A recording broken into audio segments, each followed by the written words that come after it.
On Saturday, the 31st of October 1964, a man arrived in the village. It was late in the evening. He was looking for somewhere to stay the night. He knocked at a door, and a woman opened it. "Good evening, madam," the man said. "I'm sorry it's so late, but can you help me, please? Is there a hotel in this village? I want to stay here tonight." The woman laughed. "A hotel here in Wood End? No, sir, I'm afraid there isn't." "What a pity," said the man. "I'm a stranger here, and I want to see your village tomorrow." The stranger was very polite. He was tall and had dark hair, and he had strange green eyes. "Perhaps Mrs. Harrison can help you," the woman said. "She has a room. Perhaps you can stay with her. Wait a minute. I'll get my coat, and I'll take you there." The woman took the stranger to Mrs. Harrison's house. Mrs. Harrison gave him a room for the night. He was very glad. It was the last night of October, and it was cold. The next day was Sunday. The man looked around the village. He was very interested in the history of the village. He met some of the villagers and asked them their names, but he did not visit the church. That was unusual.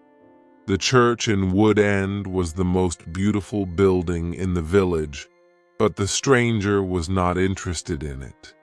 He did not go to church that night with all the villagers. It was the first Sunday evening of November. When the villagers came out of the church, the man had gone. They had all liked him. The ladies had thought he was very good-looking. A few weeks later, he came back. It was the first Sunday in December. The villagers were coming out of church. It was cold and dark.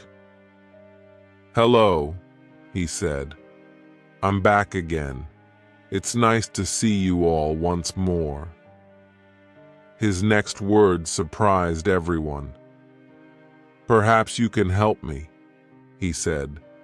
"I'm looking for a house. I want to buy a house here." "Here?" someone said. "But why here? There's no work in Wood End for a young man. All the young people leave the village. They find work in Eny, the nearest town." "I'll get a job somewhere," the stranger said. "Perhaps in Eny." Then one of the villagers told him about old Mr. Smith's house. Mr. Smith had died in the summer. His house was empty. It was for sale. The house was on the corner of Main Street and Church Lane. "I'll ask about the house tomorrow," said the young man. "Perhaps I'll be lucky. Goodbye. I'll see you soon." The villagers watched him leave. They all saw his car. It was very big and luxurious. He looked rich. A few days later, Mr. Smith's house was sold, and in the middle of December, the young stranger arrived. He moved into the house and worked very hard. He fixed the roof. He repaired broken windows. He painted and decorated. He changed the whole house. But there was a big surprise for the villagers on the morning of Monday, the 21st of December. They saw a big sign on the front of the house, and on the sign were these words, "The Corner Shop. Proprietor, Dave Slayton." Chapter 2. The Village Meeting. The villagers could not believe it. A shop in Wood End. Everybody talked about it. There was once a shop in Wood End, but it had closed 20 years ago. Some people wanted the shop, but others did not. The villagers met in the evening in the village hall. Everybody was there. Everybody was interested in the new shop. "The corner shop is a good idea," someone said. "We need a village shop. We won't need to go to Iney then." Mrs. Harrison spoke. She liked the stranger, Dave Slayton. "I agree," she said. "A village shop is a good idea. It's too quiet here. Woodend needs a shop." "Nonsense," said Miss Brown, the village school teacher. "Iney is not far away. There are lots of shops there." Soon everybody was shouting. Then Mr. Hart spoke. He was a very big man with a loud voice. "Listen, everybody," he shouted. "We've never had trouble in this village before. We've always been quiet and happy. Now this shop is causing trouble. Let Mr. Slayton speak," someone said. "It's his shop. Let him speak." "Ladies and gentlemen," said Dave Slayton, "I don't want to cause any trouble. I'm still a stranger in your village, but I want to be one of you. I want to be your friend. I like the people of Woodend." He smiled, and a few people clapped. They liked him. "The corner shop will sell lots of things," he went on. "It will sell food and things for the house. Everything will be cheap, I promise." Everybody was listening carefully. "And I have another idea," he continued. "I'll sell village products." "What do you mean by village products?" asked Miss Brown. "I'll tell you, Miss Brown," he said. "I know that you make beautiful bread and cakes." Miss Brown smiled. Yes, she did make bread and cakes. Everyone knew that. "And you, Mr. Hart, I've seen your flowers. You grow beautiful flowers." Now Mr. Hart smiled. Yes, his flowers were beautiful. Everyone knew about them. "And Mr. Everett makes pots," someone said. "And Mrs. Davis makes dolls," said another voice. "And I do paintings of the village," said old Miss Lucy Gray. "Yes," said Dave. "You can all do something. You villagers are clever. You make lots of things. We can sell them to the tourists in the summer. Woodend can make a lot of money." "But what about the money?" said Mr. Hart. "How will you pay us?" "That's a good question," said Dave. "And here's the answer. You'll bring your things to me, and I'll sell them for you. I'll keep some of the profit.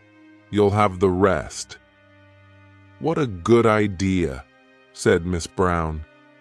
"Yes, I agree," said Mr. Hart. All the villagers agreed. Everyone in the village was happy with Dave Slayton's plan. The corner shop opened on Monday, the 4th of January, 1965. Soon, the shop was busy, and Dave needed an assistant. The new assistant in the corner shop was Anna. She started work in late January. Chapter 3. The Corner Shop. Dave Slayton kept his promises. Things at the shop were good and cheap. "How does he do it?" asked Mrs. Harrison. "It's winter, but he's selling lots of fruit and vegetables, and they're cheap. I never go to Iney now." The other villagers agreed. The corner shop was a success, and Dave seemed happy. He paid Anna good wages. Sometimes her friend, P, helped at the shop, and Dave gave him money too. Dave advertised in newspapers, and the village product sold well. People from Aini came to the corner shop. There were lots of visitors, and Wood End became more interesting. The villagers were surprised but pleased. They were making a lot of money. Dave lived alone in a flat above the shop. He was very popular in the village, but no one ever went to his flat. No one ever saw inside it. At the bottom of the stairs, there were 2 doors. One led into the stockroom. The other door had a notice on it. Special orders only. Keep out. The door was always locked. Anna never went into the special orders room. "Why do you lock that room, Dave?" Anna asked one day. "What's in there?" "It's for special orders," he replied. "Big orders." "But you won't get any big orders in Woodend," said Anna. Dave said nothing. He did not want to talk about that room. Chapter 4. A Beautiful Customer. For 3 months, everything was normal. Then, one day in April, an unusual customer came into the shop. The new customer was a very beautiful woman. She was wearing expensive clothes and arrived in a large car.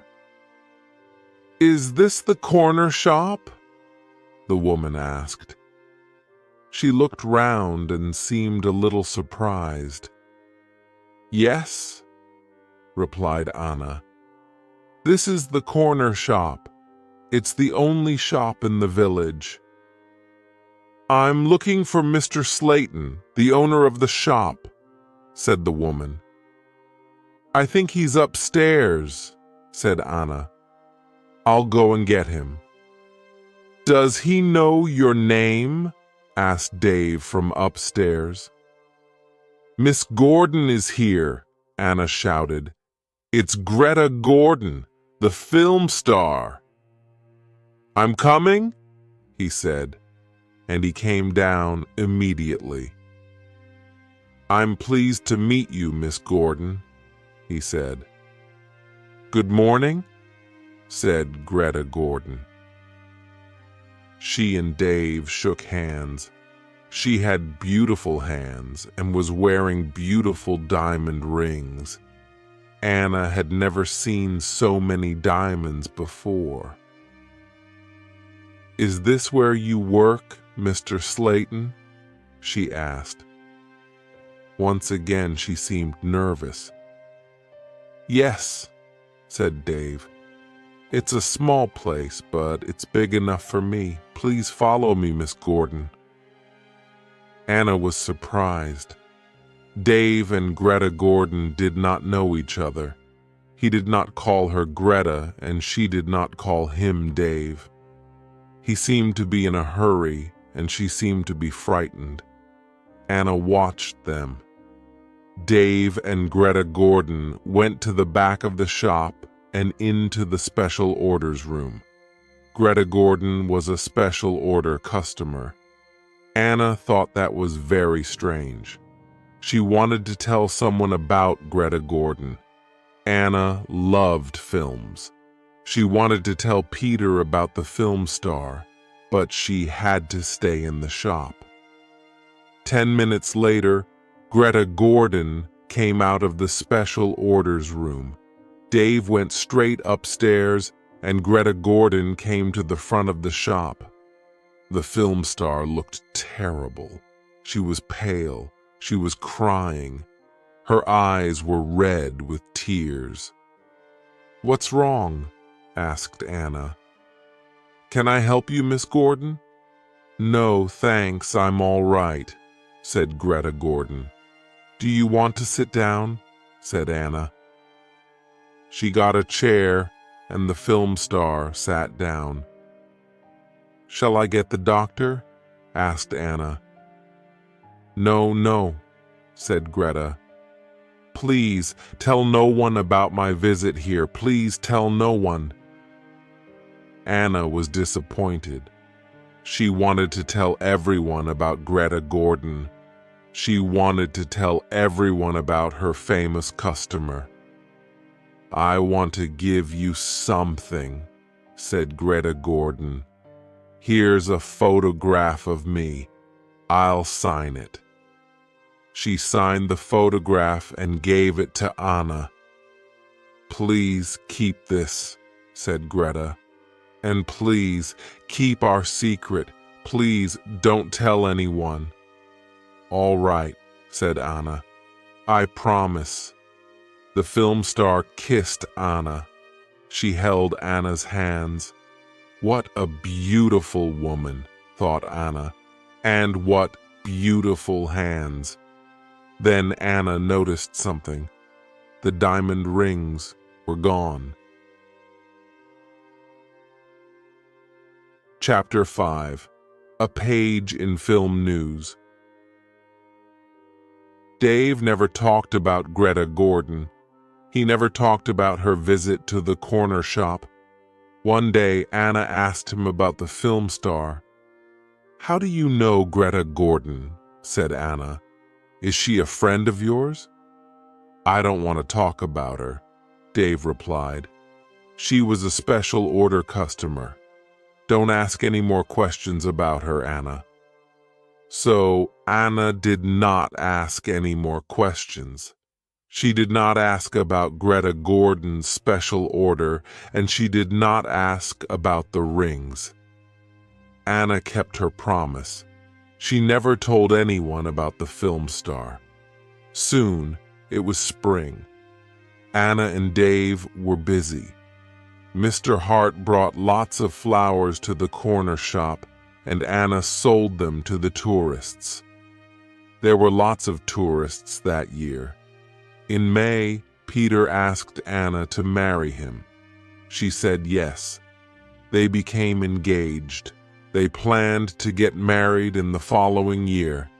Now they needed money, so they worked hard and they saved.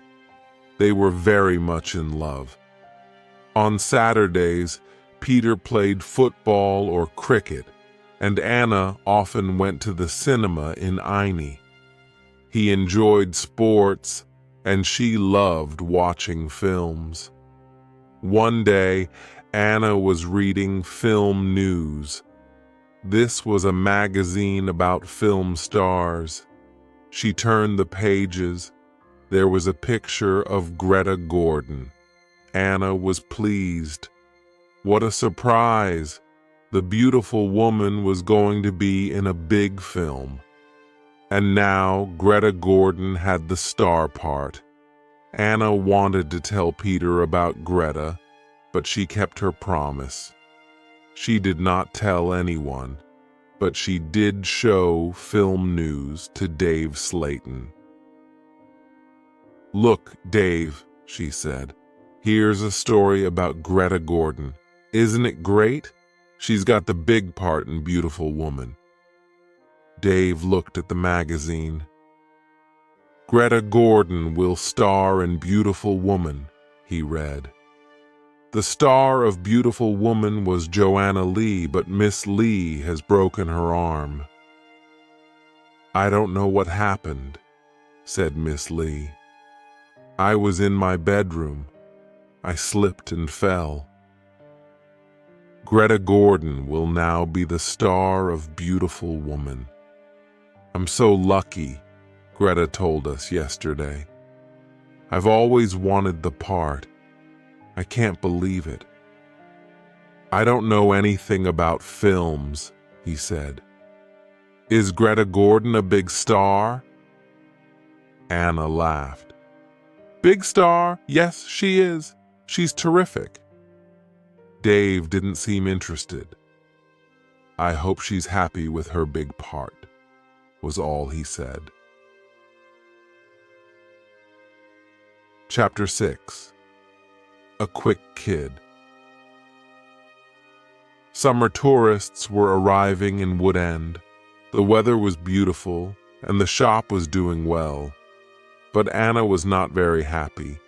She often thought about Greta Gordon's visit. Why had she come to see Dave? What had happened to the diamond rings on her fingers?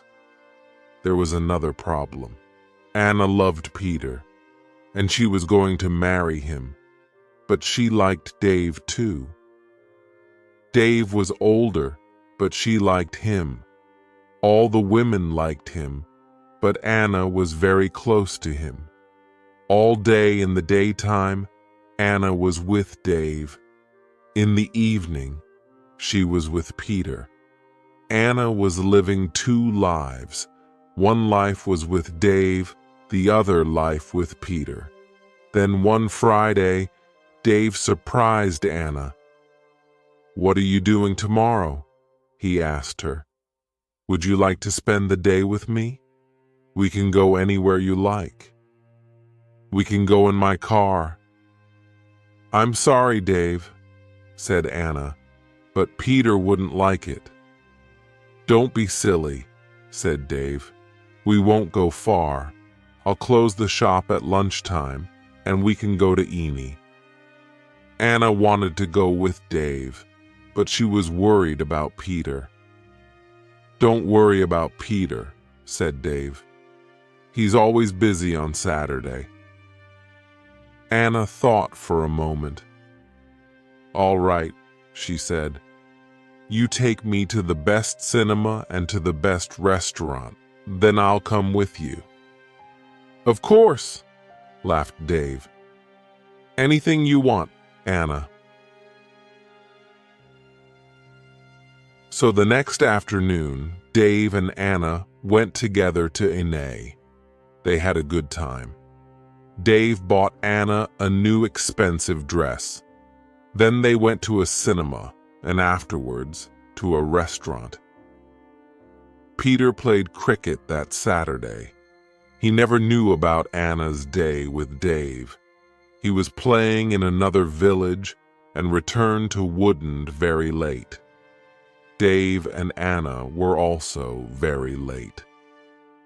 Dave stopped his car near the corner shop. The night was warm. "Thanks, Dave," said Anna. "It was a lovely day." "I enjoyed it too," said Dave. He put his arm around her shoulders and kissed her. It was a quick kiss, but for Anna, it was wonderful. Chapter 7. Another Special Order. The summer passed and the corner shop was always busy. Sometimes Dave opened the shop on Sundays too. Anna earned a lot of money. Everyone thought that she was happy, but life was difficult for her. She liked Dave. He was her boss and older than her. But Peter was her fiancé, and he was about the same age. Dave was quite rich, but Peter had no money. Dave bought Anna clothes and took her out.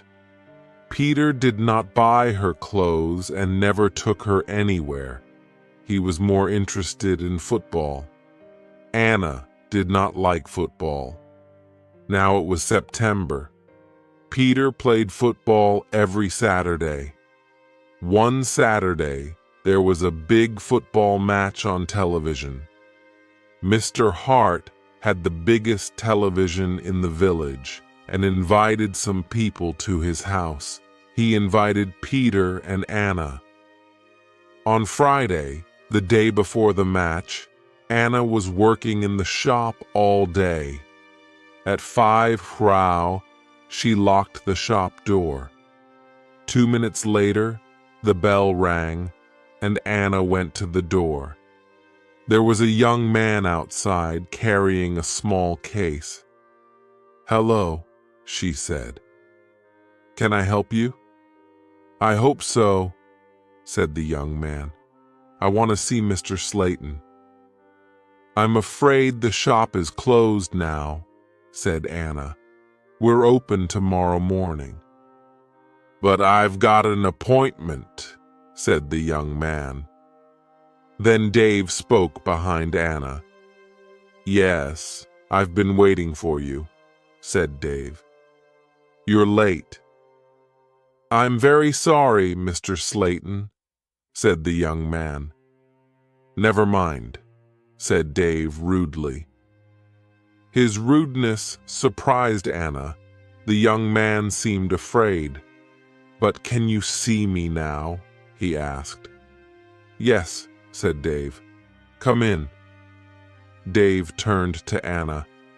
"Anna, it's after 5 hours. You can go home now." "I won't be long," said Anna. Dave was angry. "Hurry up and go home," he said. But Anna wanted to stay. She wanted to know about the young man. The young man followed Dave to the back of the shop and into the special orders room. Another special order. Another special customer. Anna waited, but soon it was 5:30. Anna put her coat on and left the shop. She closed the door very loudly, then went around the corner and waited. Soon there was a noise. The young man was leaving the shop. Anna could not see him, but she could hear him. He was speaking to Dave.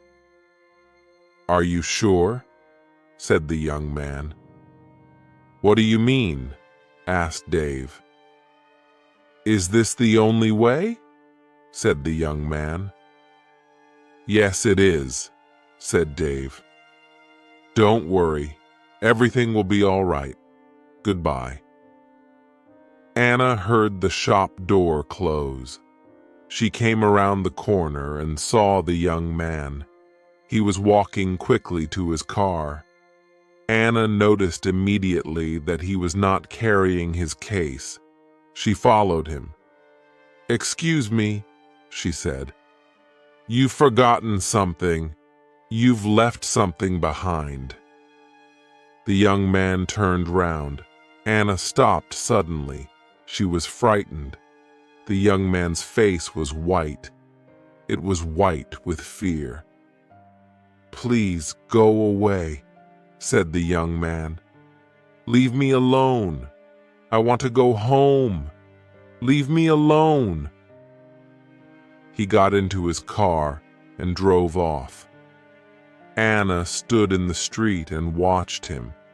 She was thinking, why had the young man come to the corner shop?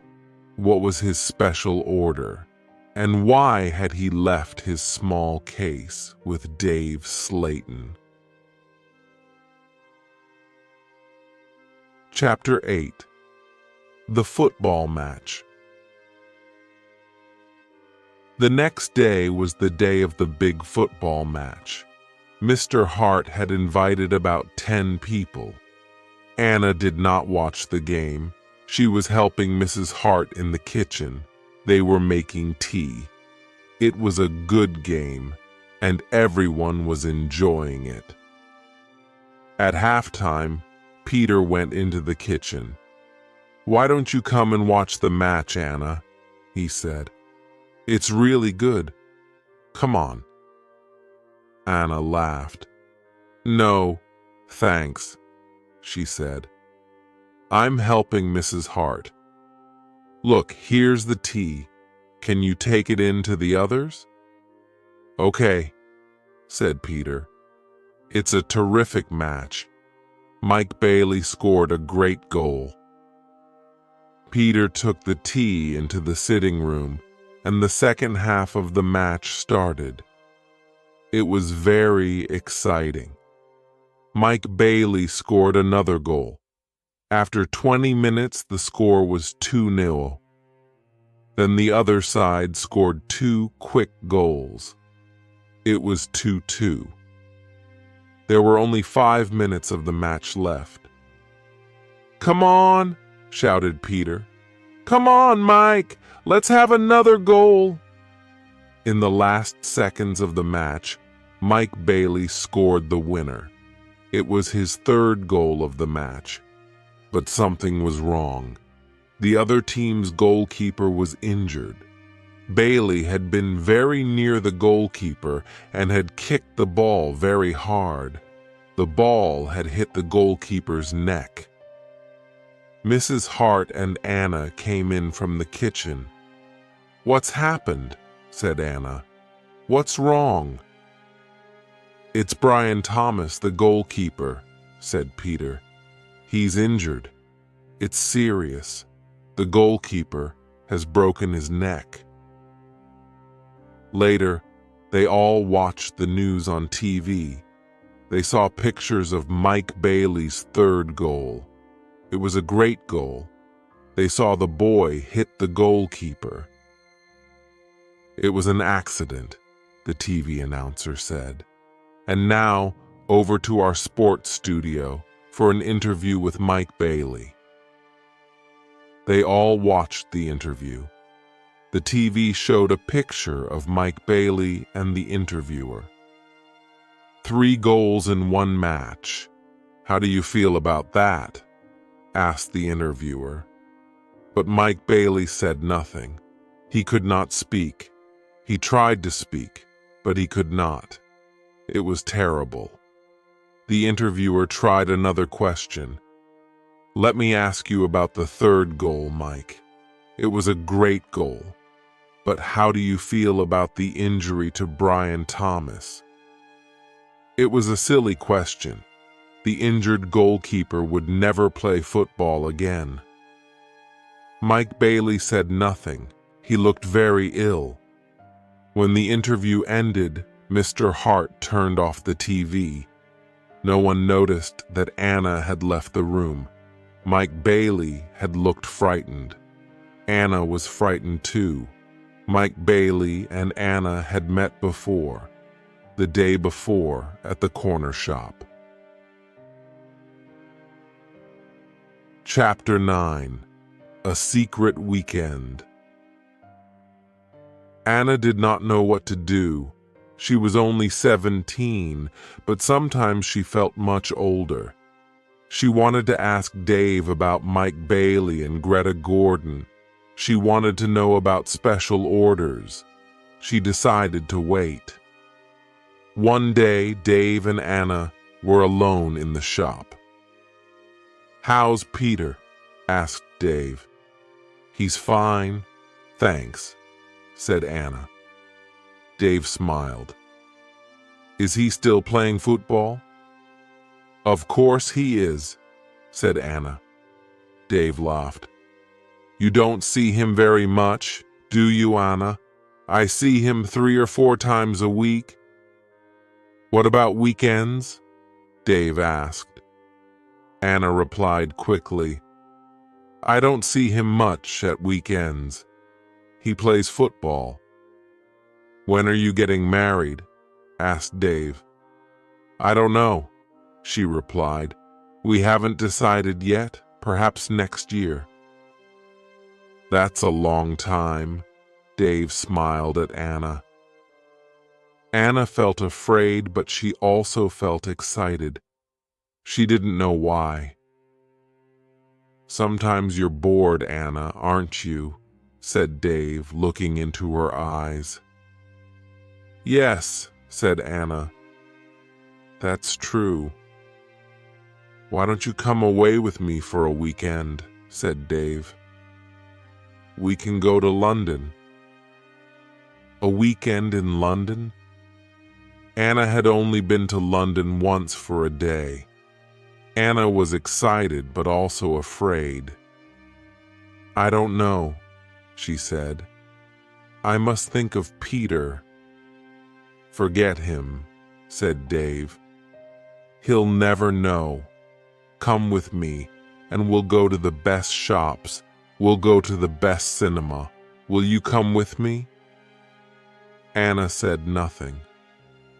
Suddenly, she had an idea. She looked at Dave. "Perhaps I'll come with you," she said. "Good," said Dave. "That's great. But first," said Anna, "I want to ask you something." "What do you want to know?" he said quietly. "I want to know about your special orders," said Anna. "Very clever," said Dave. "You're a village girl, but you're very clever, Anna. Village girls aren't stupid. Now tell me about your special orders. Then I'll come to London with you." Dave was angry. "One question. You can ask me one question," he said quickly. Anna asked, "Why do people come to see you?" Dave thought about his answer. He spoke quietly. "They come for help," he said. "They need help. And I sell help to them. That's all." Anna didn't understand. "What sort of help?" she asked. "One question," shouted Dave. "I've answered your question, Anna, no more." She and Dave had made an agreement. Anna had asked her question. Dave had answered it. Dave had invited Anna to London for the weekend, and Anna went with him. Chapter 10. A Quarrel. Anna enjoyed the weekend. They arrived in London late on Friday evening and stayed at a big hotel. On Saturday, they went shopping, and in the evening, they went to a cinema. On Sunday, they went to a park. They came back to Woodend on Sunday evening. It was the last Sunday in September. On Monday, Anna went to the shop. It was not so busy now. Summer was over. Most of the customers were villagers. It was a cold autumn. On Monday evening, Peter came to see Anna. "Hello," said Anna. "Did you win on Saturday?"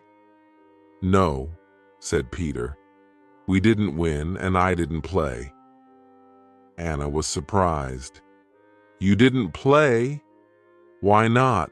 What was wrong?" "I didn't feel very well on Saturday morning," said Peter. "I stayed in Woodend. I was in the village all weekend." Anna's face was red. Her voice was quiet. "Are you feeling better now?" she asked. "No," said Peter. "And you know why?" Anna tried to look surprised. "Me?" she said. "Me," said Peter. "You know what's wrong. It's you and Dave Slayton."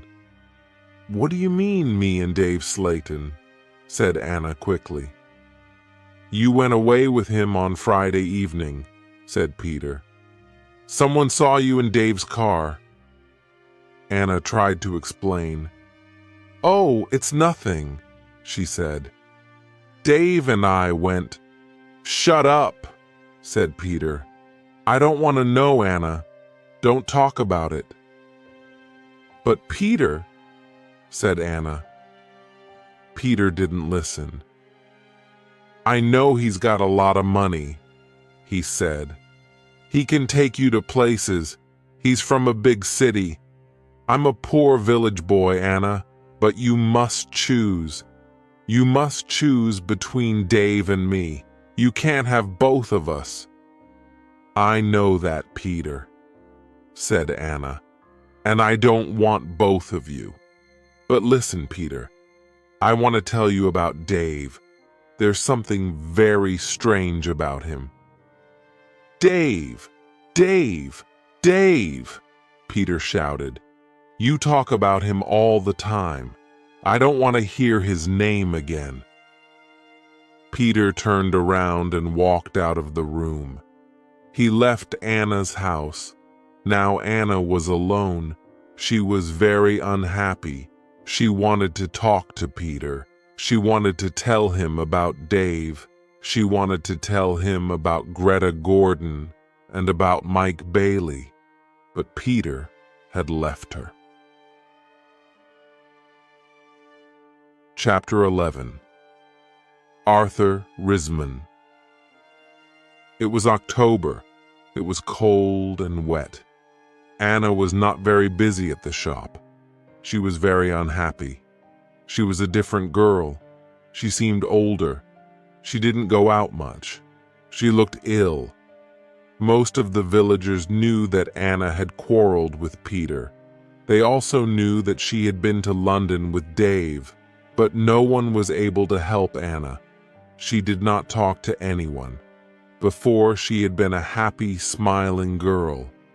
Now she was sad and lonely. She went to the shop every day. She was waiting for another special customer. Anna did not wait long. It was the middle of the month. Anna was alone in the shop. It was almost lunchtime. A middle-aged gentleman came in. He was a big man with a very large mustache. He was well dressed and was carrying a large briefcase. "Good morning, miss," he said politely. "Good morning, sir," said Anna. "Can I help you?" Anna was very polite too. She was interested in this man. "I'm looking for Mr. David Slayton," the man said. Anna smiled. "Are you a salesman?" she asked. She knew that he was not a salesman. He didn't look like a salesman, but she wanted to talk to the man.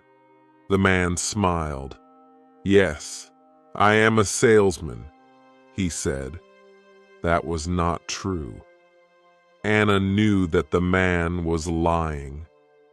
Then she said, "Perhaps I can help you, sir. I usually speak to the salesman." She looked at the man's case. It had the letters ARICS printed on it. "Thank you," said the man very politely. "But I have a private appointment. I've come from London, and I must see Mr. Slayton." "I'm sorry," said Anna.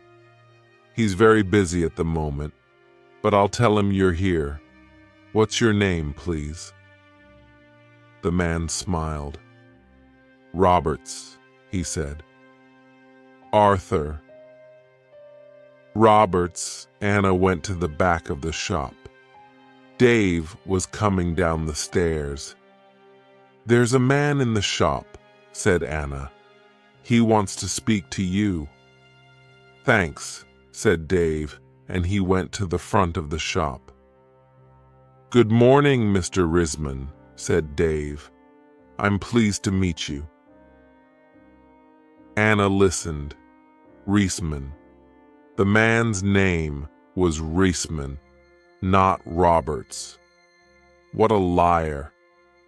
The man did not look at Anna.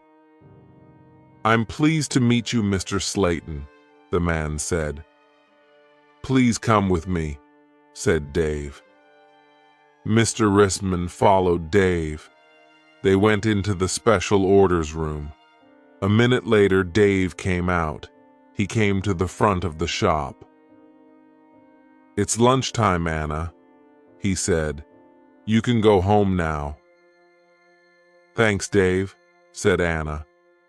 "I'm going in a few moments." Dave went back to the special orders room. Anna did not leave the shop. She waited. Anna wrote down the letters ARICS. She understood AR, Arthur Risman, but she did not understand ICS. At 1:30, Anna heard noises. Mr. Risman was leaving.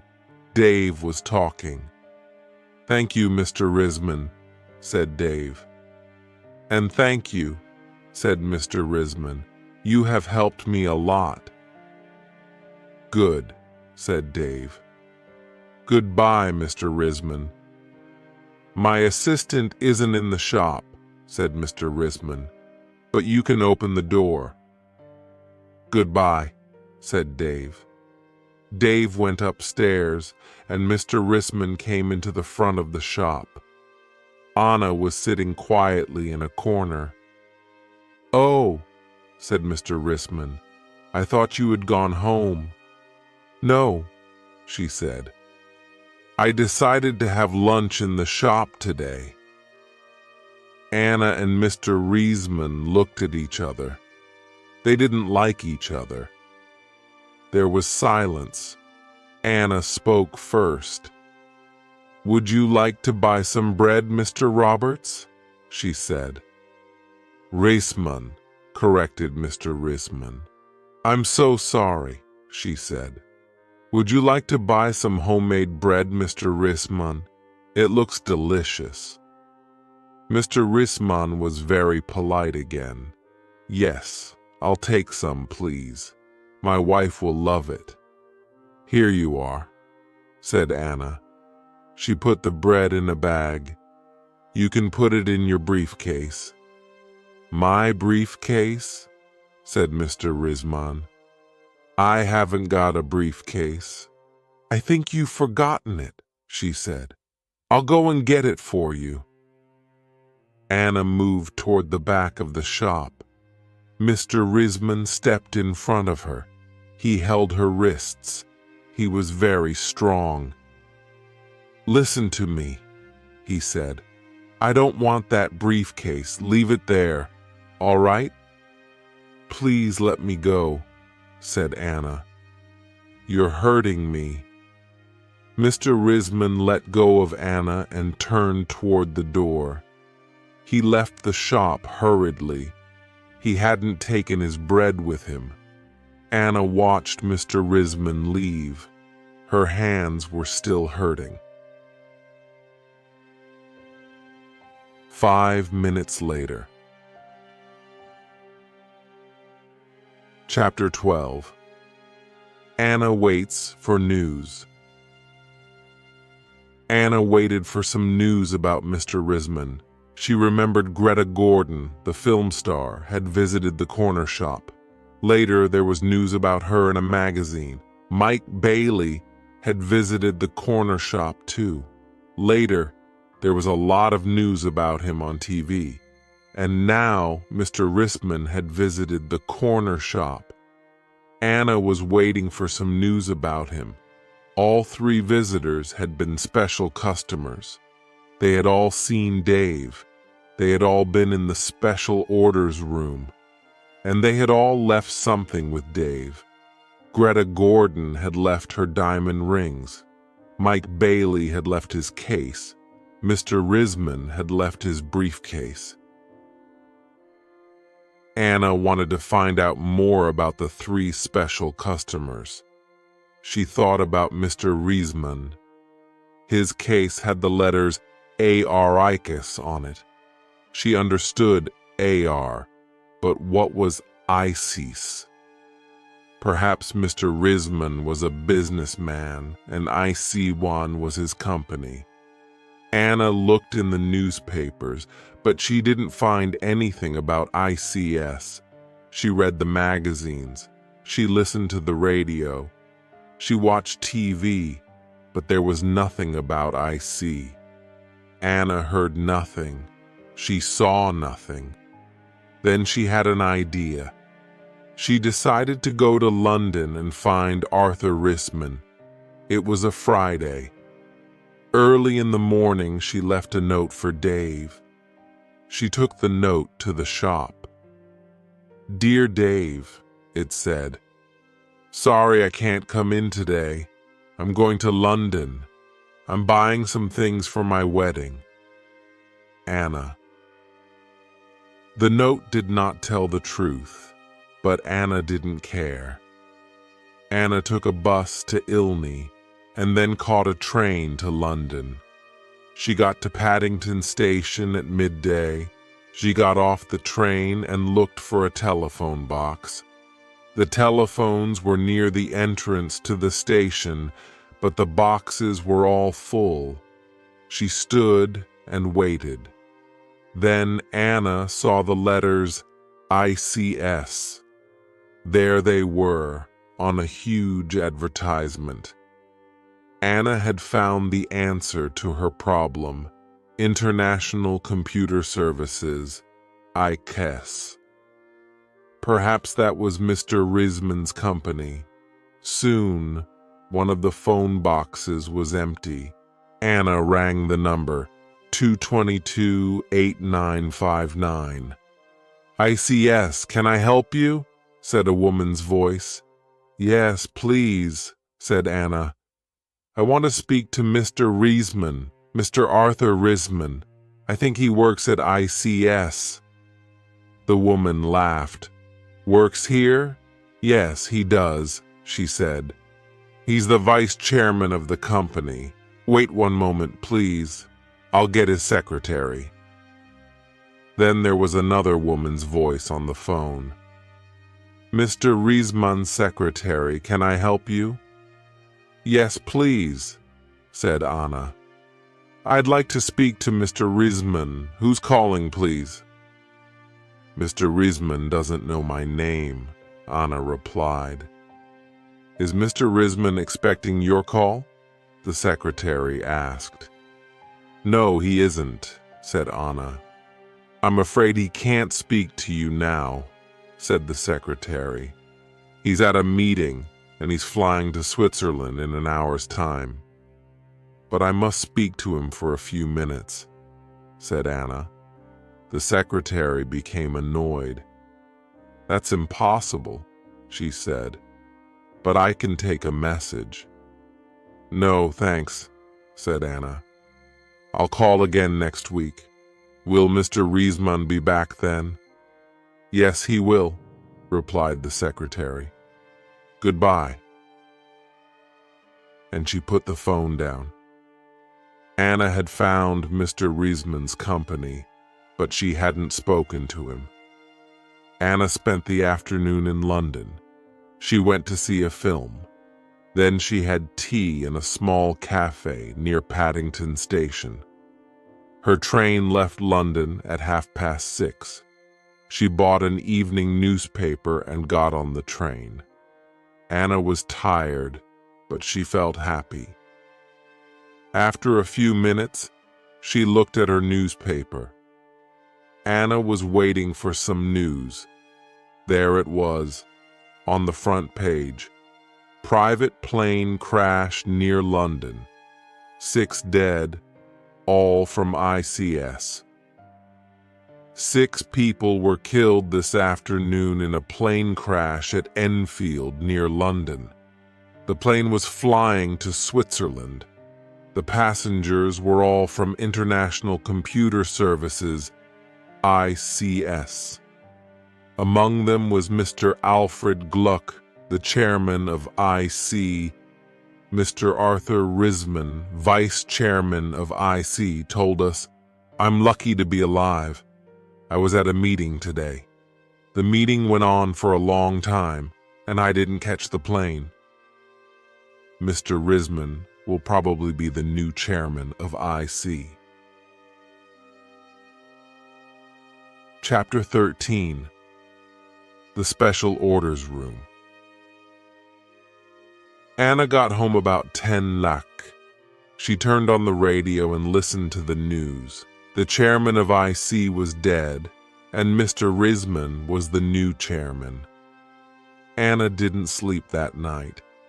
She was thinking about Dave Slayton and the special orders. What were they? What was Dave Slayton doing in that room? On Saturday morning, she went to the shop. Dave said nothing to her. He was angry because Anna had not worked on Friday. He didn't ask about her day off, and Anna didn't tell him about it. At 11:30, Dave left the shop. He got in his car and drove off. Anna was alone. This was her chance. She went to the back of the shop and turned the handle of the locked door, but the special orders room was not locked. Dave had forgotten to lock it.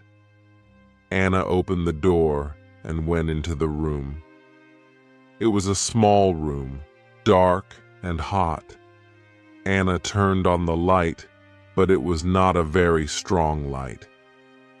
She looked around the room. There was a small table, 2 old chairs, and a lot of boxes. That was all. Special orders. There were no order books, no papers, no pencils. Anna walked around the table. It was difficult because there were a lot of boxes on the floor. Anna opened one of the boxes and looked inside. She found some old magazines and newspapers. Underneath, there were some dirty old clothes. But underneath the clothes, she discovered some money. Lots of money. British money, French money, American, German. There was money from all over the world. Anna was amazed. She had never seen so much money before. She looked round again and found Mike Bailey's case. It was empty.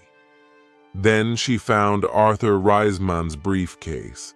That was empty too. Then Anna looked into a bigger box. Inside, there were some dolls with broken arms and legs. One of the dolls was very beautiful, but it had a broken arm. Anna put it on the table. Then Anna found a book about football. Inside, there were some pictures of footballers, but the pictures were all torn. Anna put the book on the table. Anna looked into the box again and found some little cars. Most of them were broken. She found a small model aeroplane. It was broken too. Anna put all these things on the table. What a strange collection there was. The money, the broken doll, the toy cars, the model aeroplane, and there was the football book with the torn pictures. Anna looked at the things on the table. What were they for? Why did Dave Slayton keep them in this locked room? Suddenly, Anna jumped. There was a noise behind her. Someone was standing at the door. Chapter 14. The Special Customers. "What about the diamond rings?" said a voice. It was Dave Slayton. He was laughing. "I left the door open for you," he said. "I wanted you to go into this room this morning." Anna was frightened, but she tried not to show her fear. "You haven't found the diamonds," Dave said again. Anna remembered Greta Gordon's diamond rings. Were they in this room too? "Here," said Dave. He came into the room and picked up an old box. He took out the rings and threw them on the table. "They aren't yours," said Anna. "They belong to Greta Gordon." "They belong to me," laughed Dave. "She gave them to me." "But why?" asked Anna. "Why? Why did Greta Gordon give you those diamonds and all this money? Who gave you the money?" "My special customers," said Dave. "My special customers gave me the money. It's mine now." "Mike Bailey and Mr. Risman gave you all this money?" asked Anna. "Yes," said Dave. "You have seen some of my special customers. Not all of them." "But why do they come?" Anna asked again. "These people come to me for help," replied Dave Slayton. "I help them, and they pay me." "But how do you help them?" asked Anna. Dave Slayton picked up the beautiful doll with the broken arm. "Do you remember Joanna Lee?" he asked Anna. Anna thought for a moment. "Joanna Lee, she said. Yes, of course, I remember her. She's the actress who broke her arm. Greta Gordon got her part. That's right, said Dave Slayton. This doll is Joanna Lee. Anna felt more afraid. What kind of man was Dave Slayton? Dave Slayton pointed to a torn photograph in the football book. Who's that, Anna? He asked. Anna remembered the face. She had seen it on TV. Brian Thomas? She replied. He's a goalkeeper. He was a goalkeeper, said Dave Slayton. Anna was terribly frightened now. Dave Slayton was an evil man. Dave Slayton moved close to Anna. He picked up the broken airplane. And what do you think this is? He asked Anna. Anna knew the answer, but she was too afraid to speak. Dave Slayton took Anna's arm and held it tightly. Anna tried to move away. Dave Slayton laughed and held Anna more tightly. Listen, Anna, he said quietly. I want you. I need you. Marry me, Anna. Don't marry Peter, marry me. No, no, she cried. Let me go, let me go. But, Anna, you still don't understand, said Dave Slayton.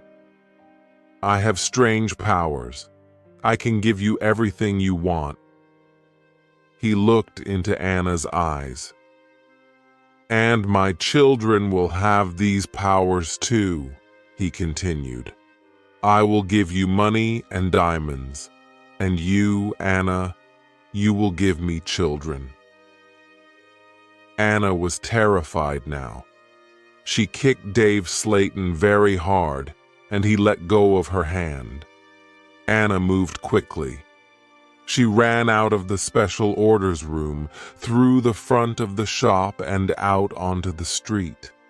She ran all the way home. Chapter 15. The 31st of October.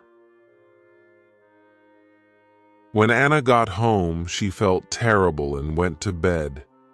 In the evening, Peter came to see her, but Anna was ill in bed. I'll come and see Anna tomorrow, Peter told Anna's mother. Again, Anna did not sleep all night. The next day, Sunday, the 31st of October, was a terrible day for Wood End. Anna stayed in bed. She had a fever and her mother phoned the doctor. The doctor came immediately. Anna's very ill, said the doctor to Anna's mother. I'm worried. I don't know what's wrong with her. I'll come back again tonight. That afternoon, Peter came to Anna's house. He tried to speak to Anna, but she was too ill. He sat quietly beside her bed. At about 7 horas, Peter heard shouting in the street. He went to the window and looked outside. People were running and shouting, "Ha, fire! Fire! Fire!" There's a fire at the corner shop. Peter ran out of Anna's house and into the street. There was a big fire on the corner. The shop was in flames. Nobody could see Dave Slayton. His car is here, said Mr. Hart. Dave must be inside. Then the villagers saw him. He was standing at an upstairs window. Jump, Dave, they shouted. Jump, save yourself. But Dave did not move. He was standing at the window and he was laughing. Some of the women in the street started screaming. Mr. Hart tried to run into the shop, but the others pulled him back. Flames were leaping up from the shop. The flames reached Dave Slayton. The villagers saw that he was still laughing. That was the last time they saw him. The flames hid him completely. No one was able to save him, and no one ever saw him again. Peter went back to Anna's house. The doctor was in the kitchen talking to Anna's mother. Suddenly, there was a scream.